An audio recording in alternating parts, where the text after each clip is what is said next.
नमस्कार साथियों, एनजी के वी यूट्यूब क्लासेज में आपका स्वागत है। तो साथियों, पिछली भर्ती में आए हुए महत्वपूर्ण प्रश्न आपके लिए मैं आज सोल्व कर रहा हूँ। 20 क्वेश्चन है और एग्ज़ाम में आए हुए क्वेश्चन है। तो साथियों, अगर चैनल पे नए हैं तो चैनल को सब्सक्राइब करना, बेल आइकन को अवश्य दबाना और लाइक करना, कमेंट्स करना और दबा के शेयर करना अपने दोस्तों के साथ, जिससे कि हर स्टूडेंट इसका लाभार्थी बन सके। ठीक है, तो शुरू करते हैं। विकास से संबंधित कुछ महत्वपूर्ण प्रश्न हैं जो एग्जाम में आए हुए हैं, उनसे उनका हम इस टेस्ट को करते हैं शुरू। तो क्वेश्चन नंबर 1 इस प्रकार है कि रुचि गुप्त अवदान है और अवदान सक्रिय रुचि है।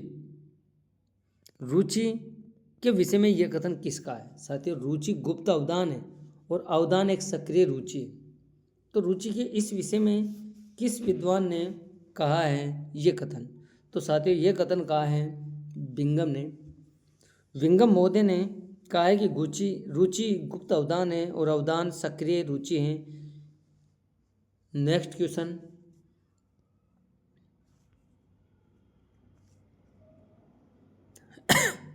रुचि ज्ञानात्मक, भावात्मक व क्रियात्मक होती है। यह कथन किसका है? साथियों, रुचि एक ज्ञानात्मक है, भावात्मक है, क्रियात्मक है। तो यह कथन किसका है? रोज का है, भाटिया का है, मैकडूगल का है या वैलेंटाइन का है? तो साथियों, क्वेश्चन को समझना कि रुचि ज्ञानात्मक भी होती है, भावात्मक भी होती है, क्रियात्मक होते हैं। 3 पहलू होते हैं जो उद्देश्य शिक्षा के ब्लूम ने बताया, ज्ञानात्मक, भावात्मक और क्रियात्मक। उसी प्रकार रुचि भी ज्ञानात्मक, भावात्मक, क्रियात्मक होती हैं और यह कथन भाटिया महोदय ने दिया है। किसने दिया है? भाटिया ने। तो आपका आंसर होगा भाटिया। अगला प्रश्न, सामाजिक विकास का एक पैमाना है। सामाजिक विकास का एक पैमाना है, यानी कि मापक क्या है? सामाजिक अनुरूपता के अनुसार, उच्च स्तर की बौद्धिक विकास के अनुसार, शारीरिक सौंदर्य के आधार पर उपयुक्त में से कोई नहीं। तो साथियों, सामाजिक विकास का पैमाना हम बात करें तो सामाजिक अनुरूपता के हिसाब से उसका पैमाना तैयार किया जाता है, सामाजिक अनुरूपता। तो आपका आंसर होगा ब। अगला प्रश्न शुरू करते हैं। सामाजिक कौशलों के विकास में विद्यालय द्वारा योगदान है। साथियों, सामाजिक जो कौशल होते हैं जितने भी, उनके कौशलों के विकास से विद्यालय द्वारा योगदान दिया जाता है। क्या दिया जाता है? कैसे दिया जाता है? सामूहिक खेलों का आयोजन करवाकर, सांस्कृतिक कार्यक्रमों का आयोजन करवाकर या सामूहिक कार्यों का अवसर देकर, उपरोक्त सभी।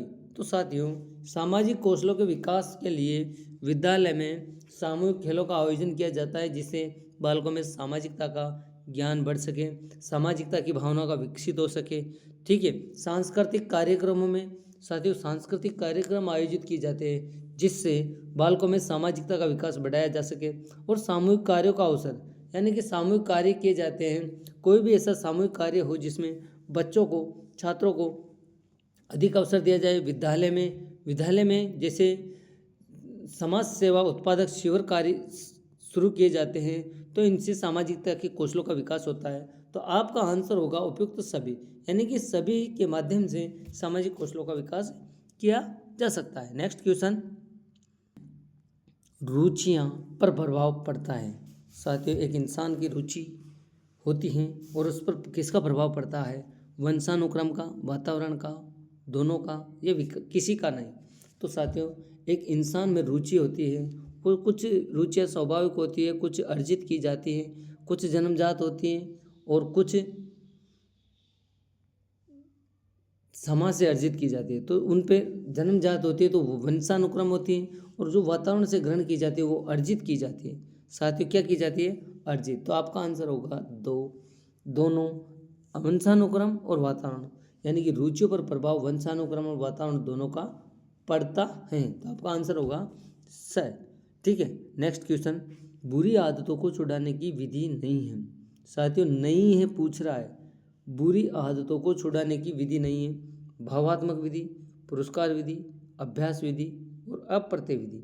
तो साथियों, बुरी आदत भावात्मक विधि के माध्यम से छुड़ाया जा सकता है, पुरस्कार के द्वारा भी छुड़ाया जा सकता है और अप्रत्यय द्वारा। लेकिन छुड़वाने की विधि अभ्यास नहीं है, क्योंकि किसी क्रिया को, किसी कार्य को बार बार करेंगे तो ज़्यादा होगी, लेकिन यहाँ पर अभ्यास विधि के द्वारा नहीं छुड़ाया जा सकता है। तो आपका आंसर होगा स, भावात्मक पुरस्कार अभावात्मक पुरस्कार विधि और अप्रत्यय विधि, ये सभी बुरी आदतों को छुड़ाने की है, किंतु अभ्यास विधि के द्वारा नहीं छुड़ाया जा सकता। तो आपका आंसर होगा स। अगला प्रश्न देखते हैं, आदतों का शैक्षिक महत्व। आदतों का शैक्षिक महत्व क्या है? समय व शक्ति की बचत, बालकों के चरित्र निर्माण में, आज तो के माध्यम से, सॉरी इसमें आदतों, आज तो नहीं है, आदतों के माध्यम से समायोजन तथा क्षमता की सहायता विकास करना, उपरोक्त सभी। तो साथियों, आदतों का शैक्षिक महत्व क्या है? तो आदतों का शैक्षिक महत्व है, समय व शक्ति की बचत भी होती है, बालकों के चरित्र निर्माण में भी आदत का प्रभाव पड़ता है, तथा आज आदतों के माध्यम से समायोजन क्षमता का विकास होता है, उपयुक्त सभी। तो आपका आंसर होगा उपयुक्त सभी। नेक्स्ट,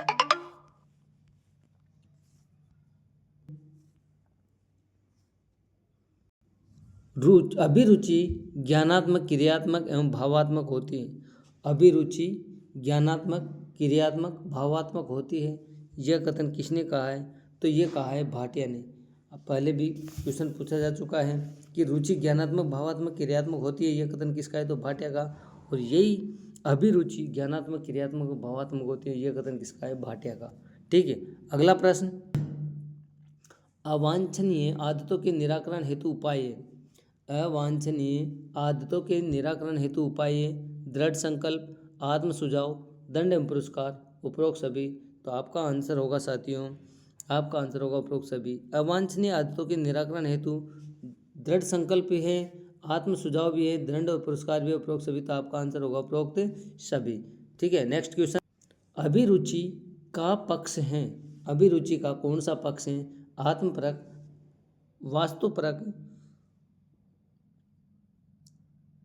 वस्तुपरक, वास्तु की जगह वस्तुपरक, वस्तुपरक, आत्मपरक, दोनों या उपरोक्त दोनों या इनमें से कोई नहीं। तो साथियों, अभिरुचि का है वस्तुपरक और आत्मपरक दोनों हैं। तो आपका आंसर होगा स, दोनों। ठीक है, नेक्स्ट क्वेश्चन, व्यवहार को दिशा प्रदान करने वाली अर्जित प्रवृत्ति है। व्यवहार को दिशा प्रदान करने वाली अर्जित प्रवृत्ति है, अभिवृत्ति, अभिव्यक्ति, अनुरक्ति, इनमें से कोई नहीं। तो व्यवहार को दिशा प्रदान करने वाली अर्जित प्रवृत्ति हैं, तो वो है अभिवृत्ति। क्या है? अभिवृत्ति। नेक्स्ट क्वेश्चन, सर्वप्रथम कब युग्म तुलनात्मक निर्णय विधि अपनाकर अभिवृत्ति का मापन किया है? सर्वप्रथम कब युग्म तुलनात्मक निर्णय विधि अपनाकर अभिवृत्ति का मापन किया है? तो साथियों, आंसर क्या होगा? आंसर होगा आपका 1927। क्या होगा आंसर? 1927। सर्वप्रथम कब युग्म तुलनात्मक निर्णय विधि अपनाकर अभिवृत्ति का मापन किया है? तो 1927 में। नेक्स्ट क्वेश्चन, अपने बारे में बालकों द्वारा जिस प्रकार की छवि बनाई जाती हैं, उसके सामान्य रूप में कितने रूप होते हैं? सामान्य रूप से कितने रूप होते हैं? अपने बालकों, क्वेश्चन को समझना चाहते हो, अपने बारे में बालकों द्वारा जिस प्रकार की छवि बनाई जाती है, उसके सामान्य रूप से कितने रूप होते हैं? 2, 4, 6 या फिर 3? तो आंसर होगा 2। आंसर क्या होगा? 2। नेक्स्ट प्रश्न, विलियम जेम्स ने अपनी धारणा के आधार पर आत्म के कितने घटक बताए हैं? विलियम जेम्स ने अपनी धारणा के आधार पर आत्म के कितने घटक बताए हैं? 2, 4, 6 और 8। कितने घटक बताए? तो साथ ही उन्होंने 4 घटक बताए। कितने घटक बताए? 4 घटक बताए। किस मनोविज्ञान, नेक्स्ट क्वेश्चन, किस मनोवैज्ञानिक के अनुसार आत्म संप्रत्यय की संरचना में मध्यवर्ती बिंदु के यह व्यक्ति के लक्ष्य से अबद्ध है? किस मनोवैज्ञानिक के अनुसार आत्म व्यक्तित्व की संरचना में मध्यवर्ती बिंदु यह लक्ष्य के अद्भुत है? यह कथन किसका है? यूंग का है, मन का है, आलपोर्ट का है और कोई नहीं। तो साथियों, किसके अनुसार है ये? तो ये जूंग के अनुसार है। परिभाषा, एक आत्म व्यक्तित्व की संरचना में मध्यवर्ती बिंदु हैं, यह व्यक्तित्व के लक्ष्य आबाद हैं। तो जुंग के अनुसार ये कथन है। ठीक है, नेक्स्ट क्वेश्चन, वह कौन सा मनोवैज्ञानिक है जिसने कॉग्निटो संज्ञान, जिसे संज्ञान कहते हैं, वह कौन सा मनोवैज्ञानिक है जिसने संज्ञान व्यक्ति की या कॉग्निटो संज्ञान व्यक्ति की स्वयं के अस्तित्व की जागरूकता के संदर्भ में आत्म संप्रत्यय की चर्चा की है? तो विलियम्स, जेम्स, थ्रस्टन, डेस्कार्टेस तथा केली। तो आंसर होगा आपका डेस्कार्टेस। ठीक है, वह कौन सा मनोवैज्ञानिक, एक बार क्वेश्चन को फिर समझिए, वह कौन सा मनोवैज्ञानिक है जिसने कॉग्निटो संज्ञान व्यक्ति की स्वयं के अस्तित्व की जागरूकता के संदर्भ में आत्म संप्रत्यय की चर्चा की है? तो वो है डेस्कार्टेस ने। ठीक है, नेक्स्ट क्वेश्चन, आत्म संप्रत्यय का केंद्रीय भाग होता है। साथियों, आत्म संप्रत्यय क्या है? आत्म संप्रत्यय का केंद्रीय भाग, आत्म प्रत्यय, संप्रत्यय नहीं है यहाँ पर, आत्म प्रत्यय है साथियों, आत्म प्रत्यय। और आत्म प्रत्यय साथियों, आत्म प्रत्यय सर्वप्रथम आवश्यकता पदानुक्रम के सिद्धांत में मेस्लो ने दिया है। आत्म संप्रदाय केंद्रीय भाग क्या है? तो व्यवहार, व्यक्तिगत, बुद्धि एवं इनमें से कोई नहीं। तो आत्म प्रत्यय में साथियों हमेशा व्यक्तित्व का अध्ययन किया जाता है। तो आत्म प्रत्यय व्यक्तित्व के बारे में, और व्यक्तित्व के अंदर जो आत्म प्रत्यय होता है उसका केंद्रीय भाग व्यक्तित्व ही होता है। तो साथियों आपका आंसर होगा ब। और नेक्स्ट क्वेश्चन, आत्म प्रत्यय, क्वेश्चन को समझना, आत्म प्रत्यय से तात्पर्य व्यक्ति की अपने व्यवहार, योग्यता व विशेषताओं का मूल्यांकन व अभिवृद्धियों की समग्रता से है। यह परिभाषा किसने दी? साथियों शानदार परिभाषा दी है, अच्छा सा वो दिया है। तो आत्म प्रत्यय से तात्पर्य व्यक्ति, क्वेश्चन को समझ लो एक बार, आत्म प्रत्यय से तात्पर्य व्यक्ति के अपने व्यवहार, योग्यता, विशेषताओं, मूल्यांकन, अभिवृद्धियों का परिणाम, अभिवृद्धियों की समग्रता है। यह कथन किसका है?